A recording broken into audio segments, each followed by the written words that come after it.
এইটো নখোৱাৰ last part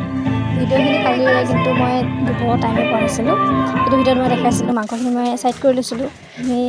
জুইত দিছোঁ শেষত আৰু এফালে দেউতাই পূৰা ভাত বনাই আছে চৌকাত দেউতা মা বৰমা সকলোৱে লাগিছে ভাজি আছোঁ এতিয়া দিলোঁ জিৰা গুড়ি এতিয়া জিৰা কৰি দিছা কি চয়াবিন চয়াবিন কাটলেট ৱাও বেয়া হ'লে তহঁতকে দি সিহঁতে বোলে সেয়া চয়াবিন কাটলেট বনাইছে আৰু এইফালে মাংসখিনিটো হৈ গ'ল মাংসখিনি সৰু সৰুকৈ টুকুৰা কৰি কাৰণ মানুহ বহুত আছে জলকীয়া পিঁয়াজ মেমেধু সকলো কাটি কৰি চালাড টাইপ বনাইছে আৰু চবকে মিলাই কৰি দিব লগা হৈছে এইফালেও ভাত বনোৱা ৰান্ধনিখিনিও মই দি থৈ আহিলোঁ সকলোৱে খাওক আৰু এইফালে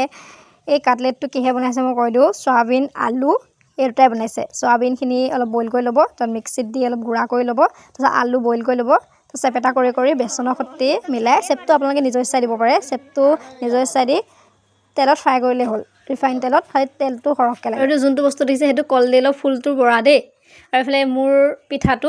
মই কৈছিলে ভাল নহ'লে মই বনোৱাটো আইটেমখিনি আমাৰ ৰেডি হৈ গ'ল আমাৰ আইটেমত বেছিভাগ থলুৱা খাদ্যই আছিলে সেইবাবে মানে থলুৱা ষ্টাইলতে সকলোখিনি ৰেডি কৰিছে প্লেট কাঁহী গোটেইখিনি থলুৱাই হয় থলুৱা মানে কি কয় দোনা যোনটো আজিকালি মানে বিলুপ্ত বুলিয়ে ক'ব পাৰি নাইকিয়া হৈছে সৰু জেনেৰেশ্যনখিনি আমাতকৈ সৰু জেনেৰেশ্যনখিনিয়ে এইটো দোনাটো চিনিয়ে নাপায় আমাৰ ফালে দোনা কয় আপোনালোকৰ ফালে কি কয় জনাব আৰু প্লেট হিচাপে আমি কলপাতকে ৰেডি কৰিছিলোঁ আৰু আজিলৈ বাই বাই আমাৰ নখোৱাটো ইমানেই আছিলে কেনেকুৱা বোলে জনাব দেই বাই বাই